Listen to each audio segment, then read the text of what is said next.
Good morning, everyone, and welcome. I'm Marcus Cole. I'm the Dean of Notre Dame Law School and the founder of the Notre Dame Religious Liberty Initiative. And on behalf of myself, our faculty director, Professor Stephanie Barkley, our interim faculty directors, co-directors, Professor Nicole Garnett and Professor Rick Garnett, our senior supervising attorney, John Meeser, and the entire legal and administrative staff of the Notre Dame Religious Liberty Initiative, it is my distinct honor and privilege to welcome you to the second annual Notre Dame Religious Liberty Summit, highlighted by the presentation of the Notre Dame Prize for Religious Liberty. This year's theme is Dignitatis Humanae, and it's taken from the statement of the same name promulgated by Pope Paul VI on December 7th, 1965, at the end of Vatican Council number 2. This document is the Second Vatican Council's Declaration on Religious Freedom, and it sets out the Catholic Church's support for religious freedom. And while the vote of the Council at the time was an overwhelming 2,308 to 70, this declaration in support of religious freedom was not uncontroversial. The Catholic Church had a history of using its elevated political status and power within Christendom to suppress nonconformity. Dignitatis Humanae represented to some a revolutionary shift in the Church's approach to religious freedom. Whether it is a shift or a clarification of Church doctrine, the protection and defense of religious freedom is now central to Catholic faith today.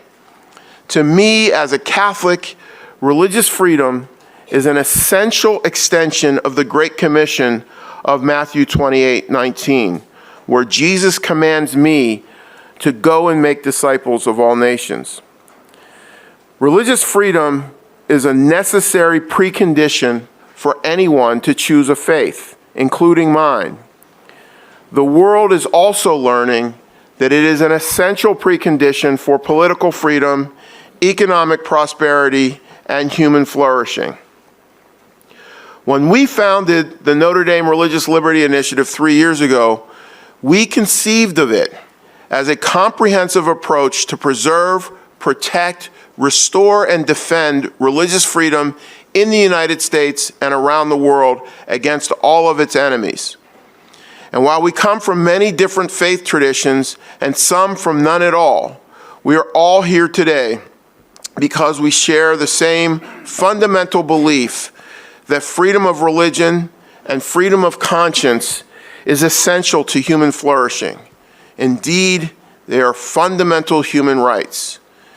When we gathered a year ago in Indiana, we were just emerging from a global lockdown because of the COVID pandemic. Indeed, our meeting on the campus of the University of Notre Dame last year was the first public event permitted by the university or the county in which it sits.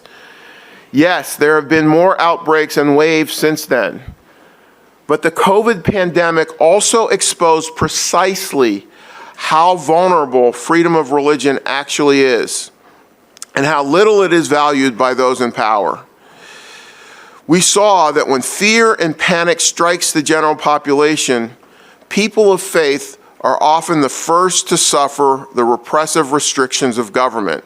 What is worse, people of faith are often scapegoated for the outbreaks. But the fog of the pandemic is lifting. It would be an understatement to say that this has been a good year for religious liberty. In the United States, we've seen momentous court decisions at every level, striking down discriminatory restrictions on people of faith and religious practices. We at the Notre Dame Religious Liberty Clinic have participated in many of these victories, and our lawyers and students have led in some of them. We've seen the Supreme Court of the United States come down decisively in favor of neutrality when religious groups wanted to participate with secular groups and displays on public property. And we've also seen the court side with a public school employee who merely wanted to exercise his right to pray after a public event. And we have heard the decision of the court in favor of families of faith who were denied public educational benefits simply because they wanted their children to be educated at faith-based schools. While we can take heart from these positive developments in the United States, there's much more work to be done. We cannot let the joyous results in the United States cause us to become complacent. There is a reason why cases involving religious freedom have come to prominence in the Supreme Court's docket. It is because assaults on religious freedom have become so common in American life. There will be more of these cases, and soon. We also cannot lose sight of what is happening in the rest of the world. Darkness is reaching out in an attempt to envelop the earth and crush religious freedom in places where it is most needed. Across the global south, in Africa and Latin America, there is a movement afoot called the Abidjan Principles, which has the purported purpose of forcing religious schools in developing communities to conform to public educational standards. The practical effect, however, is to eliminate religion in schools, including religious educators. This is particularly pernicious since the overwhelming majority of quality schools in the developing world are provided by religious schools and religious educators. We also cannot forget that there are still 13 countries in the world where being an atheist is a crime punishable by death. That penalty, the death penalty, also still awaits those convicted of blasphemy laws. Persecution of Catholics and Christians around the world persists, and churches are burned and believers are beheaded.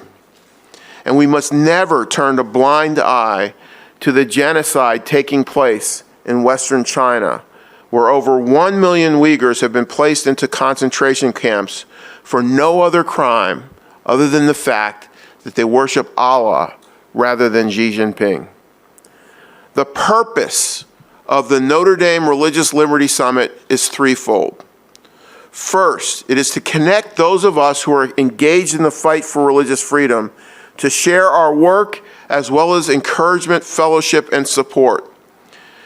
The second purpose is to leverage the global footprint of the University of Notre Dame, our campuses and gateways around the world, to highlight the global nature of this fight for religious freedom. That is why we are in Rome, near our Rome campus, and why we will hold our next summit at our London Law Center in Trafalgar Square. The third and most important purpose of the Notre Dame Religious Liberty Summit is to formulate and coordinate strategy so that we can construct an efficient and effective bulwark against those who threaten religious freedom. It is critical that we join forces, for none of us has all of the resources necessary to win this battle alone. And while we at Notre Dame have raised tens of millions of dollars toward the fight for religious liberty, I can say proudly that the overwhelming majority of our resources come from donors who have never given to an organization fighting for the cause of religious freedom before. In other words, our donors, for the most part, are first-time donors in this fight. That means that most of these resources are new resources, adding to those of our partners like Beckett and the Religious Freedom Institute. Indeed, we must all be partners in this fight, or we will all fail. Second, although we've amassed a considerable sum, it's not enough. I was once asked, how big do I want the Notre Dame Religious Liberty Initiative to be? My immediate answer was, as big as God wants it to be. We're going up against federal, state, and local government officials who have the power to tax to fund their assault on our freedoms. And we go up against the largest and most powerful and repressive surveillance state ever imagined. When I spoke before the UK Parliament earlier this month, I was asked whether the Chinese Communist Party laughs at human rights lawsuits filed by a Catholic university in the United States. My answer was that they may laugh at us now, but we intend to grow this thing. We intend to shine a light on their abuses, torture, rape, forced labor, and murder. We intend to grow this thing until people around the world rise up to fight for religious freedom, if not for others, then for their own. And we intend to grow this thing so that people that they hope to control recognize that their leaders are morally culpable and perhaps unfit to rule. They can laugh at us in our efforts now, but we intend to grow this thing. They can laugh at us now, but we will not go away. This city, Rome, should remind us all that no empire or entity is impervious to the truth. We sit here in the capital of the most powerful empire the world has ever known. The ruins of that empire are all around us. As my Lord and Savior Jesus Christ told us in Matthew 24:2, do you see all of these buildings? Truly I tell you, they will be completely demolished. Not one stone will be left on top of another. Look around you. Your own eyes are witness to the truth of his words. The once great Roman Empire was brought down, conquered by an idea. That idea was a faith. The Romans laughed at a faith, but in the end, their laughter ended. And so the enemies of religious freedom can laugh at us now, but we will not go away. We will continue to fight for religious freedom and freedom of conscience until it is enjoyed by all. So that is why we are all here. We should all enjoy fellowship and intellectual engagement and new partnerships. And these relationships and experiences will prove invaluable in the fight to preserve, protect, and defend religious freedom. None of us has all of the answers or all of the resources. It is our hope that we can learn from each other and borrow from each other at this summit and in the months and years to come.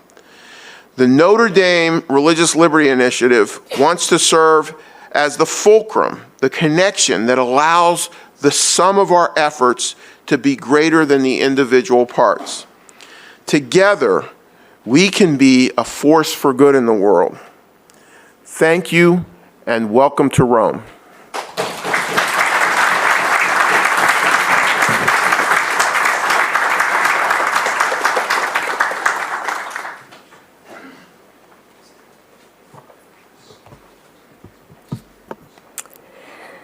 Thank you to Marcus for those remarks. And I think it's worth noting that without Marcus's support and vision as our dean at Notre Dame Law School, none of this gathering or our Religious Liberty Initiative would be possible. So would you all just join me in giving him one more round of applause?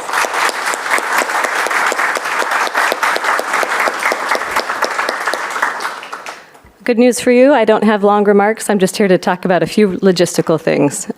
We're really grateful that you all have come to join us. We know that you have traveled, some of you from across the world, to Rome at a particularly hot time of year. Maybe we can say that this distinguished group is bringing the heat when it comes to religious liberty. So thank you for that. We have asked our moderators to be assertive when it comes to keeping time, so they will let our speakers know when they're down to 30 seconds. So blame me, not them, if the moderators are doing that. We just have so many wonderful remarks to hear from you all today. We want to make sure everyone has adequate time to do that. And we will have, where's Nick? Is Nick in the room? We will have Nick sitting in front, who will also be giving speakers some signals on their time so that they won't be caught off guard that way. We will end this first session, our panel about protecting religious minorities, at 10:45 a.m.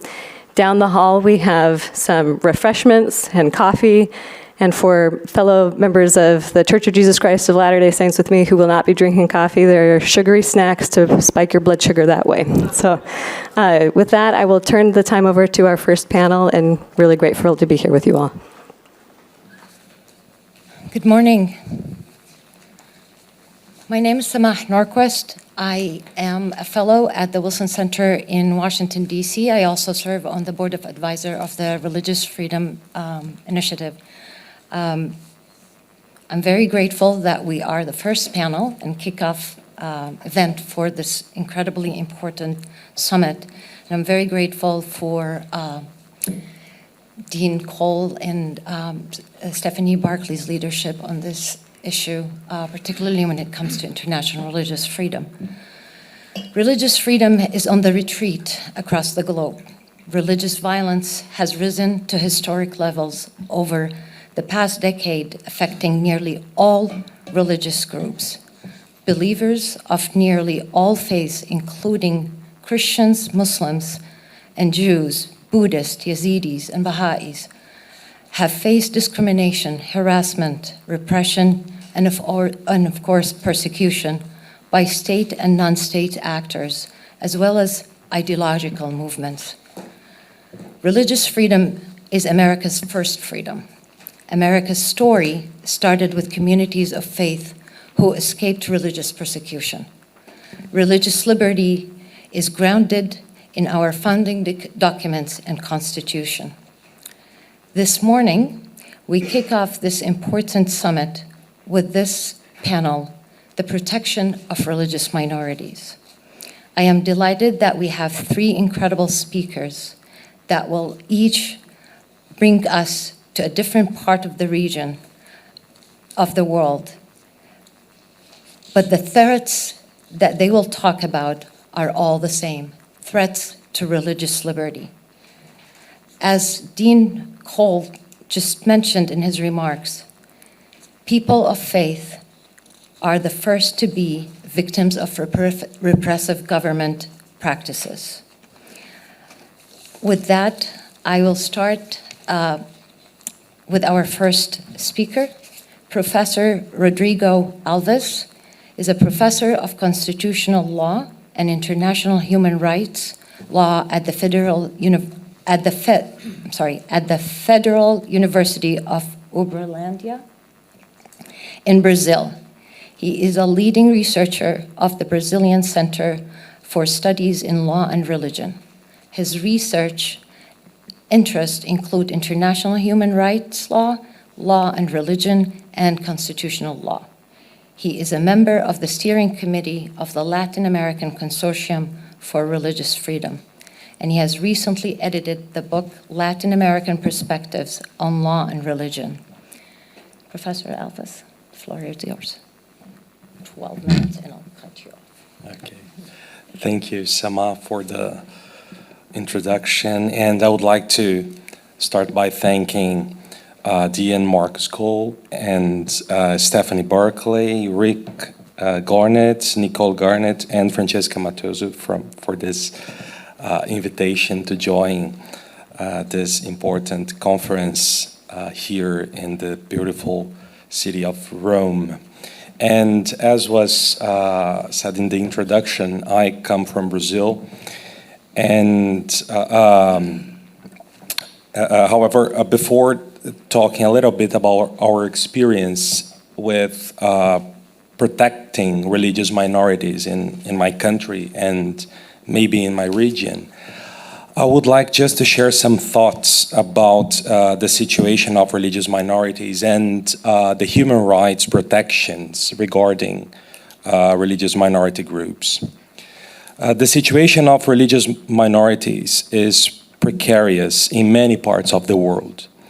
In one of the reports of the Special Rapporteur on Freedom of Religion or Belief, which analyzed human rights violations against persons belonging to religious minorities, he found that violations include disproportionate bureaucratic restrictions, denial of appropriate legal status positions needed to build up or uphold a religious infrastructure, systematic discrimination and partial exclusion from important sectors of society, discriminatory rules within family laws, indoctrination, acts of vandalism and desecration, among many other acts of violation against these groups because only of their religious identity. Religious minorities are being excluded and marginalized from mainstream of society just because of this characteristic, their religion or belief. Even in democratic societies where religious freedom and minority rights are protected by constitutional and legal rights, members of religious minorities have faced discrimination and exclusion from important sectors of society. Hostilities between communities certainly threaten social harmony, security, and peace, causing great damage to the whole society. Several aggravating factors contributed to the advance of tensions and polarizations affecting negatively minority religions, especially demographical shifts, migration, and misuse of communication technologies. Religious groups can be majorities and minorities in different parts of the world, sometimes in different regions in the same country. It is in the best interest of all religious groups the protection of religious minorities. However, a conception of tolerance which strategically aims at mutual coexistence only does not seem to be ideal. It is preferable that religious groups respect each other because they recognize each other as moral political equals and as persons entitled to the protection of human dignity, as citizens with human rights and duties within the political society, what Heiner Force would call the respect conception of tolerance. In relation to the protection of religious minorities, we could mention some international human rights standards and frameworks that are related to this type of groups. So we could mention at least two frameworks or legal frameworks that are related to the protection of religious minorities. The first one, and historically they have not been treated together by the international human rights law. However, we have some overlapping protections that could be taken into account in promoting the rights of religious groups. So the first framework is based on Article 18 of the International Covenant on Civil and Political Rights, which protects the right to religious freedom, to manifest, to hold, to change one's freedom, one's religion or belief. And there are several instruments or documents that were built from the interpretation of Article 18. The first one, the Declaration on the Elimination of All Forms of Intolerance and Discrimination Based on Religion or Belief. This declaration was adopted in 1981 by the General Assembly of the United Nations and gave us a list of several protections or standards related to freedom of religion or belief that could be very helpful for promoting the rights of religious minorities. Together with General Comment 22 and Resolution 1618 on combating intolerance and negative stereotyping, these three basic instruments and the more recent additions to this framework, the Rabat Plan of Action and the Faith for Rights Toolkit. So this is just a short list of instruments that are helpful for promotion and protection of religious minorities. And second framework, based on Article 27 of the ICCPR, the same covenant, protects specifically religious minorities. And two documents are relevant. The Declaration of 1992 on the protection of minorities in general, and the recommendations of the Forum on Minority Issues of 2013. So I am mentioning these documents especially to say that they have been used as the basis for what we've been doing in Brazil in relation to the promotion and protection of the rights of religious minorities. One of the examples that I could give that I see as a best practice and I am actively engaged with is the work of the National Council of Justice in Brazil. In January this year, the National Council of Justice, which is the highest body of administration of justice in Brazil, adopted a resolution aiming to equip its judges, or the Brazilian judges, in relation to freedom of religion or belief, combating intolerance and discrimination against religious groups, especially religious minorities. And as one of the strategies based on this resolution, which is related to some of these standards and protections from this international human rights documents, a working group was created to plan and implement strategies related to capacity building of thousands of judges in Brazil and court staff and other people related to the Brazilian justice system, and to actively train judges on these topics. So we have been working together with the schools of judges in Brazil, aiming to equip them to be aware of the situation of minorities, to learn about how to accommodate the different issues and claims related to minority groups in our country.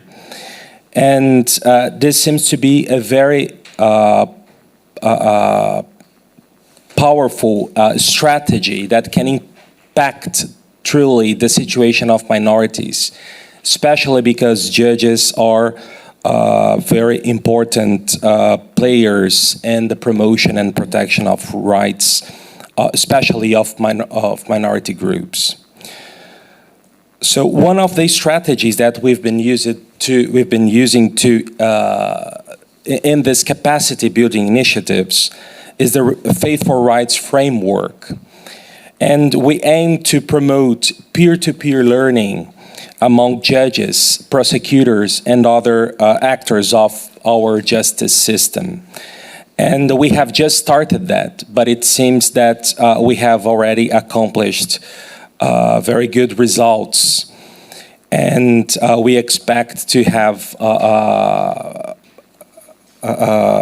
other experiences and examples to mention in the future about this. So thank you very much.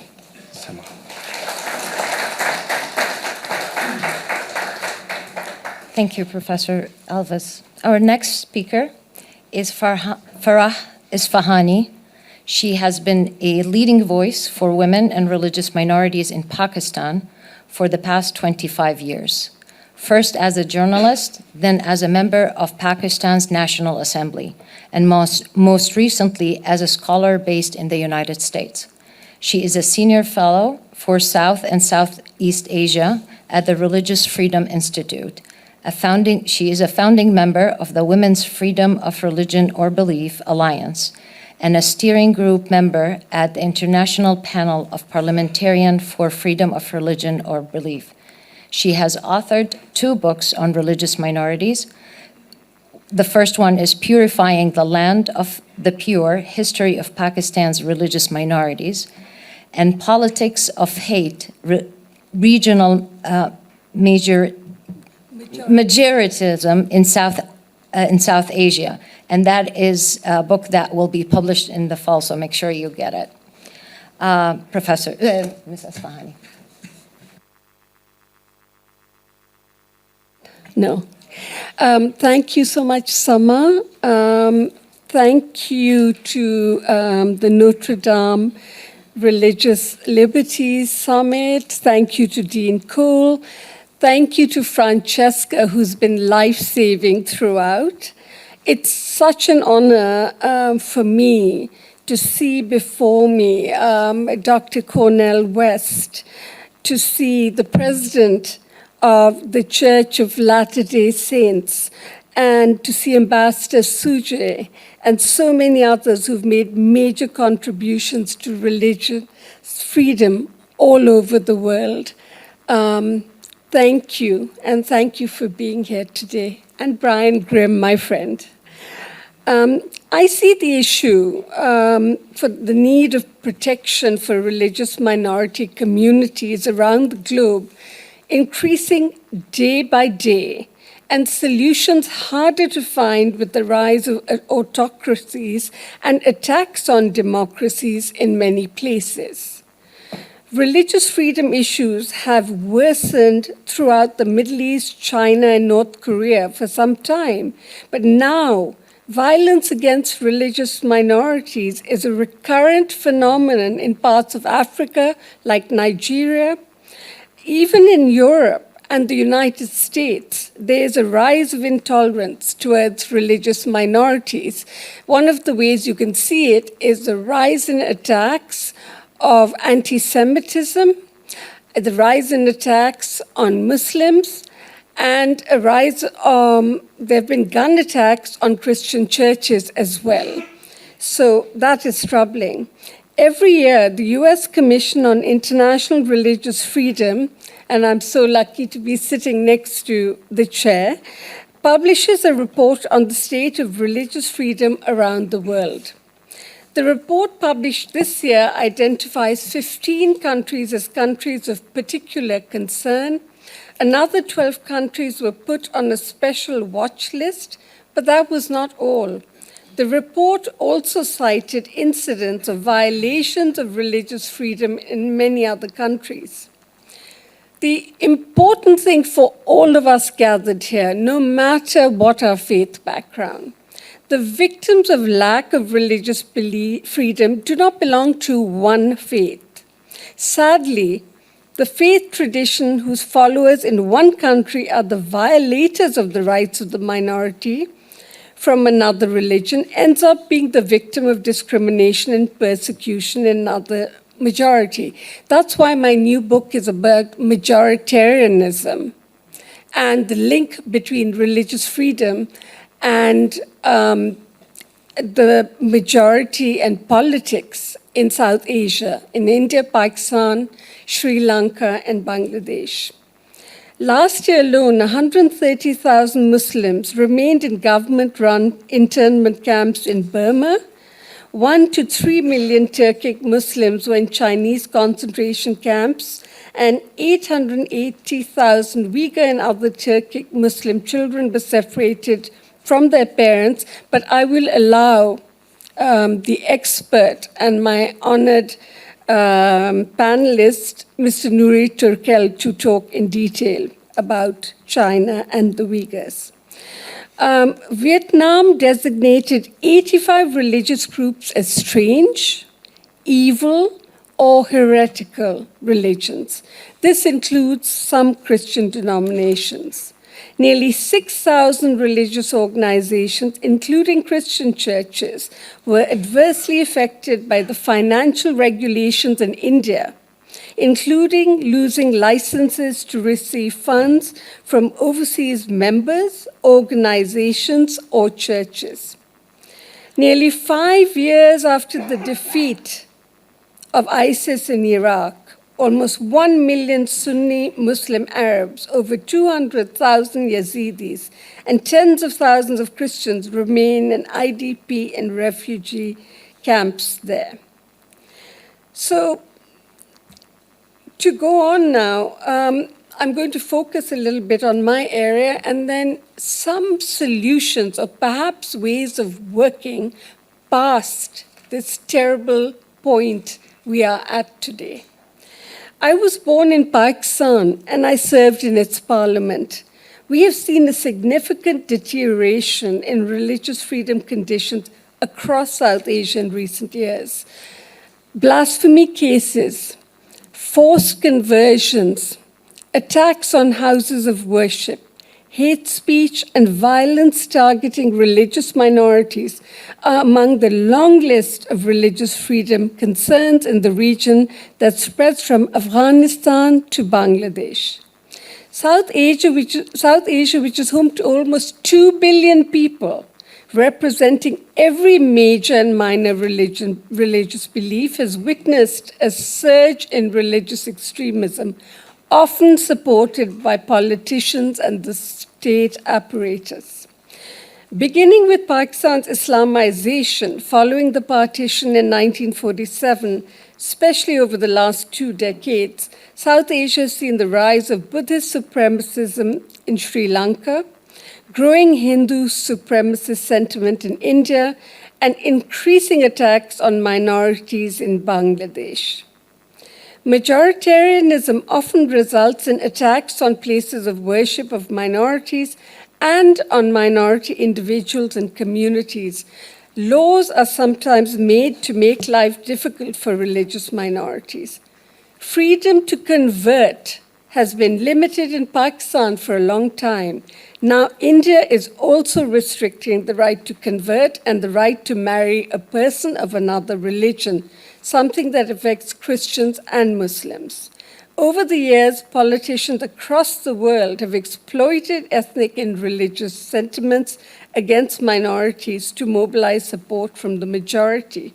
So this majoritarian communalism entails rehashing historical grievances, creating fear among the majority, and that minorities threaten the majority's religion, culture, or tradition.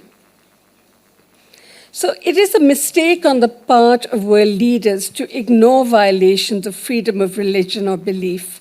Religious fires can create wars and threaten the national security of otherwise powerful and stable countries, including the US and those in Europe. The attacks of 9/11 are not that old, nor is the rise of the Taliban in Afghanistan and ISIS in Iraq. In America in particular, we have the problem of having short memories and not remembering history. And I think that's a fundamental problem. We have to look at the totality to understand where we are now and what we have to fight. So to me today, one of the paramount, but the most important, I would say, issues that I see in the US today with religious freedom advocates is creating local and global partnerships internationally between religious and those people who are secular human rights advocates. The problem today is there is no united voice.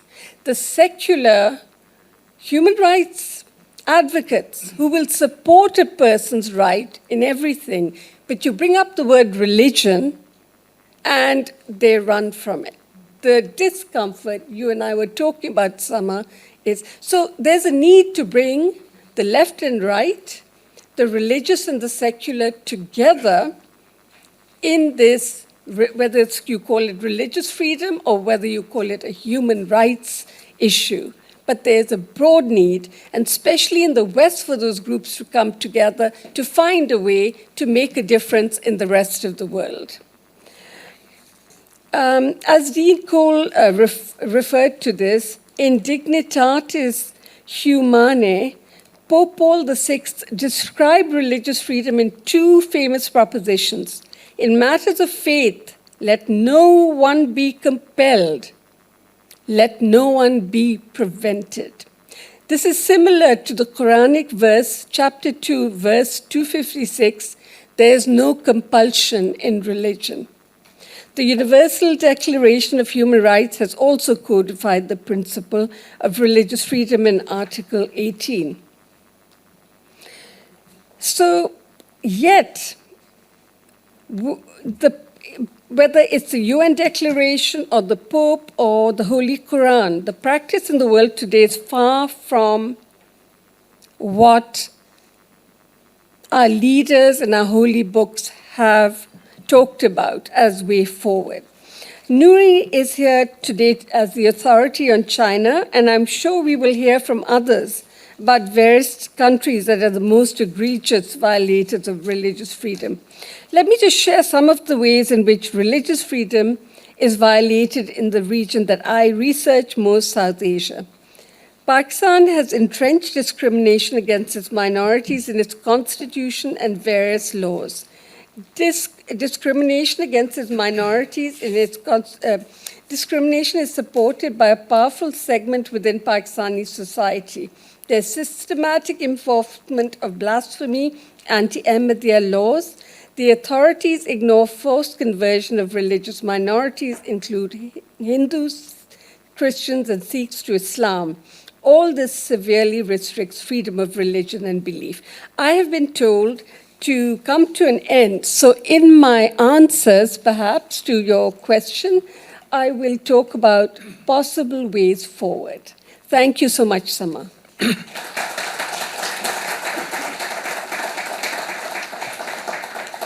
Thank you, Farah. Our last speaker is Nori Turkal, who is an attorney, foreign policy expert, and human rights advocate. Mr. Turkal is serves as the chair of the U.S. Commission on International Religious Freedom after being appointed as a commissioner by Speaker Nancy Pelosi in May 2020. He was born in a re-education camp at the height of China's tumultuous cultural revolution and spent the first several months of his life in detention with his mother. He has testified before U.S. Congress, speaking about Uyghur internment camps and advocating for a legislative response to China's atrocities. He is a senior fellow at the Hudson Institute in Washington, D.C., and a life member of the Council on Foreign Relations. He is the author of his new book, No Escape, The True Story of China's Genocide of the Uyghurs. Commissioner Turkal, the floor is yours. Thank you. Thank you very much. Good morning. Thank you very much for being here. I want to begin by thanking Religious Liberty Initiative staff, particularly Francisca, who has been very, very helpful arranging, making, accommodating all of my requests, and particularly in the last couple of days. And also cannot miss up this opportunity to thank Dean Cole, Professor Barclay, for organizing the book launch in London earlier this month. I'm profoundly grateful for their ongoing support of my work and shining the spotlight on the ongoing genocide in China. As noted, my official responsibility at the USERF includes covering religious persecution in China, Central Asia, and Middle East. We recently published our annual report as part of our mandate in the National Religious Freedom Act of 1998. And there are some key findings that are concerning, particularly in China. In 2021, religious freedom condition in China deteriorated. The government continued to rigorously implement its sinicization of religion and demanding that religious groups, as Dean Cole mentioned, should worship the CCP and Xi Jinping instead of their own God. There's a huge shift in the Chinese government's approach to religious groups.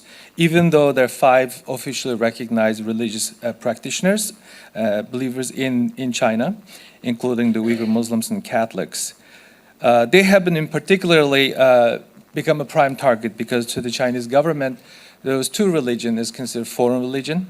Foreign religion is a Western influence from Xi Jinping, from Deng Xiaoping all the way to Xi Jinping. In the last 40, 50 years, Chinese have been very, very clear. It essentially says in major speeches, we don't have to look into leaked documents or news reports or congressional testimony, just reading the official line, it says we're on a constant battle against the Western influence.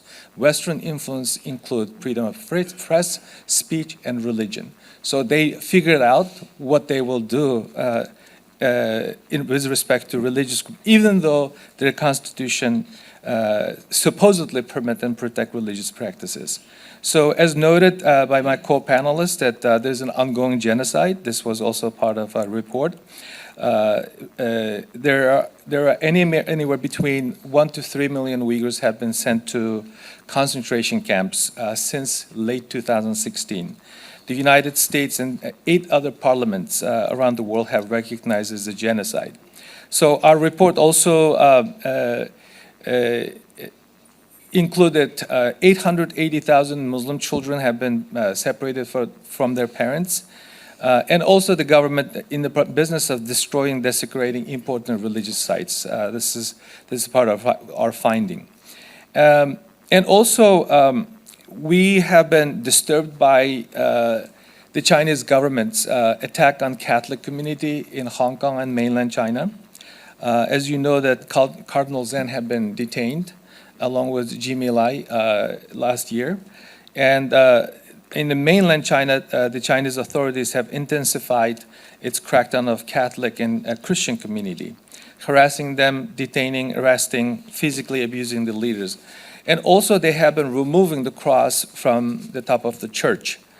They have been routinely raiding churches, detaining Christian leaders, and confiscating religious materials. So we, as part of a legislative mandate, we recommended the United States government to continue to designate China as CPC, country of particular concern, for engaging in systematic, ongoing, egregious violations of religious freedom as defined in the statute. We also recommended that the United States government expand its financial and visa sanctions targeting Chinese officials responsible for carrying out severe religious freedom violations, especially within the CCP leadership, public security, and state security apparatus. Both Trump and Biden administration have imposed a significant number of sanctions against the Chinese entities and individuals, and we want this to be expanded to their network. I was also sanctioned by the Chinese government last December for the policy advocacy that I have been part of, and in retaliation to the United States government's decision to call for a diplomatic boycott and signing on the Uyghur Forced Labor Prevention Act. Recently, I also found out that I was sanctioned by Russia as well. So 2 of the world's worst human rights abusers find my work to be troubling. We also recommended the United States government to work with like-minded governments to create a UN Commission on Inquiry to investigate and identify those individuals violating religious freedom in China. And also, as you all know, there are a lot of lawyers in this room. We have a number of legislative mandates, including the ones been enacted since 2021. And we want the U.S. government to aggressively and fully enforce those laws. So why we have this troubling trend in China? When you look at as I noted earlier, the Chinese leadership has made up their mind long time ago. To the Chinese leadership, the religious practices in general poses a threat, not only to the leaderships to continue to group in power, but also the survival of the Communist Party. History, civic engagements, activists, and most relevant to religion have capacity to energize large masses of people in pursuit of goals to counter CCP's party and legitimacy. This is the key aspect of CCP's view of any religious practices in China. And the Chinese leadership have developed a succinct strategy towards any potential institution that could distract or detract from his own singular authority, that is to co-opt what could be useful to threaten that leader's power struggle, and as a result, they are willing to destroy anything at any cost under any justification.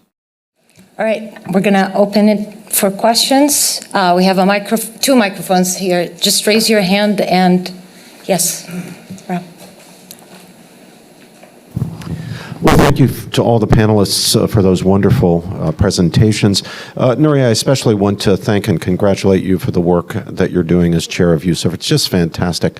My own experience in sitting in your chair at the commission as chairing it led me to a conclusion that really underscores one of your points, and I want to bring it out so nobody misses it. The fact that powerful people want to remain in power is both no news to anybody who's ever been a member of the human race, Right. And also the eighth wonder of the world. It's an amazing desire, and people will do anything to remain in power. The conclusion I drew is that the great fear of tyrants like the leadership of the CCP is any civil society organization that can become the rallying point for resistance to the regime. Whether that organization is religious or not. Now, if the organization is religious, then I think you're right. There's an extra dimension because now there's a recognition of something that relativizes the power of the leadership. There's something above, something in whose name we can call down judgment on the political leaders. But even if it's not religious in any sense that we would recognize, it poses a threat. This, I think, helps to explain the weird obsession of the CCP with the Falun Gong and the oppression of the Falun Gong, which, if you think about it, is hard to make any sense of whatsoever. My experience taught me that the Chinese leadership, the regime leadership, believes that the Soviets made a terrible mistake when they allowed the Catholic Church to function and function independently in Poland. That, of course, led to the ultimate unraveling of the whole Soviet regime. And I think that is what the CCP has learned all too well. And they want to make sure that never happens on their watch to them. And I think that helps to account for the ferocity with which they oppress even the Falun Gong. Thank you. Those are great points. Historically, the Chinese have been very effective and clever learning lessons from other regimes. For example, in post-Soviet Union, or end of the Cold War, they promised themselves, this is not going to be our future. We're not going to let the religious communities to in tandem with China's potential enemy, quote unquote, the West, to come together to destroy the party leadership. And then the other I lost my track of thought. The other thing that they have been doing now is to export, as I noted earlier, their governance style. And this has been gaining ground, especially in the developing countries. And also they're using, and as I also mentioned earlier, through economic coercion. For example, in the case of Uyghur genocide, there's no single powerful Muslim voice except for a few countries signed on an innocuous UN letter. The Chinese have about 40-some countries, and vast majority Muslim countries. And then the US-led Western governments plus Japan run around 22 countries. That in of itself explains how effective the Chinese have been promoting, not only keeping the lid domestically, but also trying to normalize using their diplomatic influence in agencies like the UN. UN Secretary General to this day has not spoken out. Catholic bishops here in Vatican have not raised their voice against the arrest of Cardinal Zenz. That is wrong. So the one thing that the international community has not done is to recognize and identify and call it what it is that is coming out of Beijing. Thank you. Yes. Mark. Mark Hill, Notre Dame London Law Programme. Thank you all very much indeed for focusing on the points you have. And I've picked up very clearly the view shared across the panel and by you, Madam Chairman, that governments are frightened or intimidated by religion. And I think the way they cope with that is divide and rule. They deal with different religions, different minorities separately. The real key, I think, to religious liberty, echoing what Dean Marcus said at the beginning, is that across all faith communities, and including those from a secular or humanist standpoint, they need to be united, not in their doctrine, but in their common belief that freedom of religion is a goal to which they can properly aspire. And I know my experience in the United Kingdom is perhaps somewhat different from that of the panelists, but for years now I have been representing different religious organizations responding to government legislation which affects them across the board. And it is fantastically empowering to have behind me and instructing me people of faith who don't agree on any matter of doctrine, but who are passionate that for themselves, collectively and individually, that freedom of religion genuinely matters. And I would love to hear from the panelists of practical ways whereby people across all faith communities can engage with government at the highest level to ensure that religious liberty is a right guaranteed for all. I'm going to take the privilege of being the Madam Chair to just make a comment, and thank you for your question. We all remember 9/11. We're all Muslim Americans, the three of us. I remember the reaction of a lot of groups and from different religious groups to Muslims in the United States, or Islam in general. Naturally, it was the first exposure to many Americans to Islam was 9/11, or the Middle East was 9/11. And for those of us who work on the right of the political spectrum, it became to us a form, at least speaking for myself, of educating the others about my faith. My husband always reminds me that half of life is being in the room. You sit in the room, you meet people, they get to know you. I try to use my charm too. But it's astonishing that people, when they use religious freedom or religious liberty in the United States, it only meant Christians and sometimes Jews. It was never everyone else. During the Trump administration, religious freedom became a high priority for the Trump administration on international and foreign policy. And so all of a sudden, you saw all this coalition of different religious groups coming together, including the one that did not like Muslims after 9/11, and became outspoken. And the defenders of Muslims, Uyghurs, Rohingya, served on commissions for religious freedom and worked with all of us as Muslims to ensure that the United States leadership is a true leadership on this issue.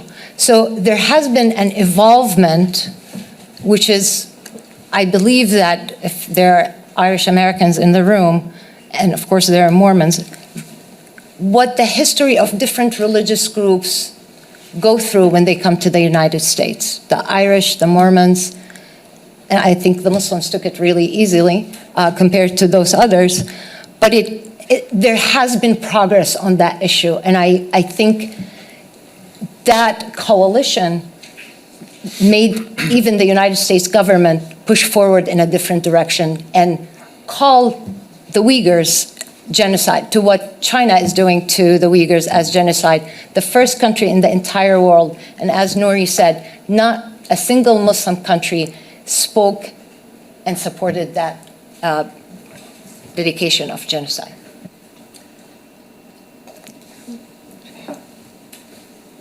Yes, U.S. leadership is extremely important. I was mentioning this yesterday at the board meeting. Globally, I think we should start considering the religious persecution in the context of national security. I was recently I attended a International Religious Freedom Summit organized by former Ambassador Sam Brownback. He reminded us something very important. In the last 50 years, the genocidal actions, crimes against humanity committed against most of the genocide have been involved religious communities. And also, I was just only focusing on 10 years, Yazidi genocide in 2012, and then the Rohingya genocide, and then the Uyghur genocide. Why do we keep seeing genocide repeatedly? Because we're failing to miss the early warning sign. In the United States, we have a statutory mandate under the Wiesel Atrocities Prevention Act. We keep seeing the genocide. So the reason is now that I participate in some meetings, the religious freedom, religious persecution issues never makes to the top of the agenda and talking points. We only deal with it when it becomes a humanitarian disaster, mass migration, refugee, war, genocide, or crimes against humanity. This becomes very costly when you let it happen to that level. In the case of China, as Samaj mentioned, United States only made genocide determination previously 6 times, so the Uyghur genocide is number 7. Even after the U.S. signed on in the Genocide Convention for so many years, because they don't want to be in a box situation. When you call a government for committing genocide, you have to adjust your foreign policy, you have to adjust your economic relationship. And now the United States is almost stuck in this business because China is so important in the trade relationship. Even some of the supply chain problems, the inflation problems may have been linked to that particular issue. So I think the governments should proactively stop the genocide from occurring when they see the early warning signs. So this is why we keep saying Nigeria is another case. We have to pay attention to Nigeria. I worry that there will be a full swing genocide will surprise us down the road. Yes, question, new question. Yes. Yes, thank you very much. My question is about U.S. leadership on this issue. We've gone hard on China, and we should, but there are other places like Saudi Arabia, for example, and especially when we think of religious liberty and freedom as a human rights issue. With Saudi Arabia, we do speak, about it needing to, make it a pariah state, but obviously there's no question of sanctioning Saudi Arabia because of geopolitical interests. If we look at a place like Israel and the Palestinians, we have a similar situation.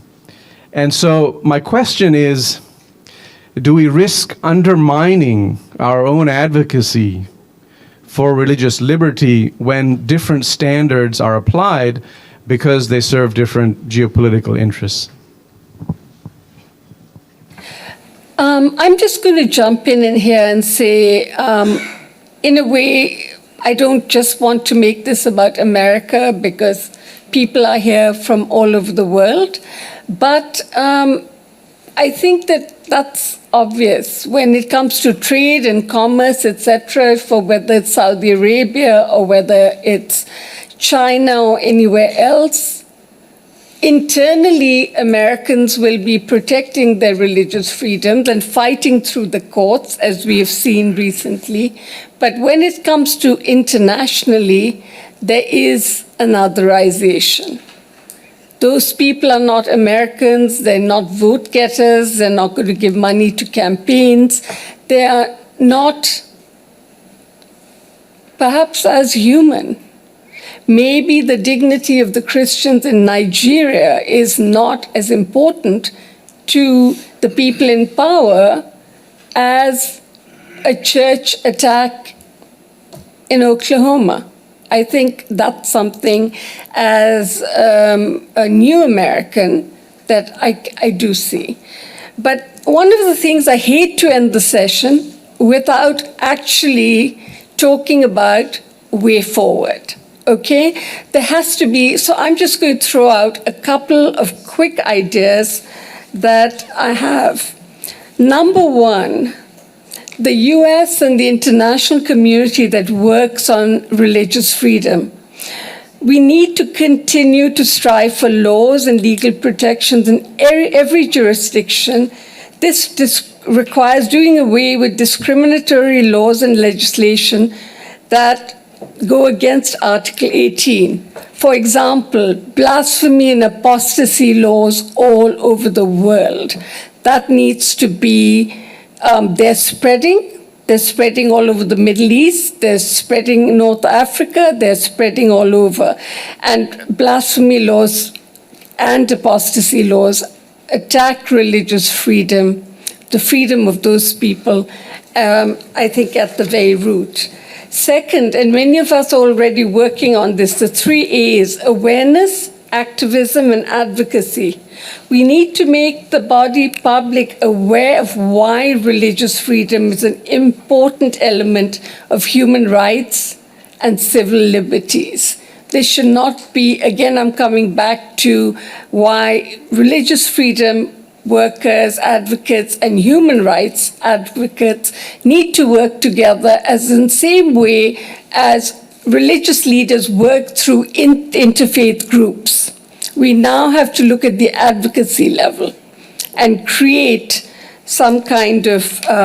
Finally, my last point is what can be done relating to the creation of the social and political climate for protecting religious liberty. So we have to make it an issue in the public square in all of these countries, whether it's curriculum change, whether it's changing laws, whether it's pushing on politicians who are not listening.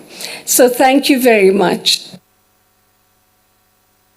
Running out of time for Q&A, but I'm sure our panelists would love to answer any questions on the side. I want to give 1 minute to Professor Alves to close us down. Well, I'll just like to comment on what Professor Mark and Samaj mentioned earlier. And maybe take the opportunity to mention one of the philosophers of Italy, like Giovanni Pico della Mirandola. Okay. Well, he wrote the Ratio on the Dignity of Man, and he drew from different religious perspectives to promote the idea of dignity for everyone. And I believe religious discourse and narratives can contribute to the promotion of human dignity and human rights, the same way that the legal discourse can contribute to the promotion of the same objectives. And we have been experiencing this type of collaboration in Brazil. We have commissions of religious freedom and religious diversity in many parts of the country. And recently, we organized a symposium in collaboration with the International Center for Law and Religion Studies in Brazil with representatives from minority and majority groups.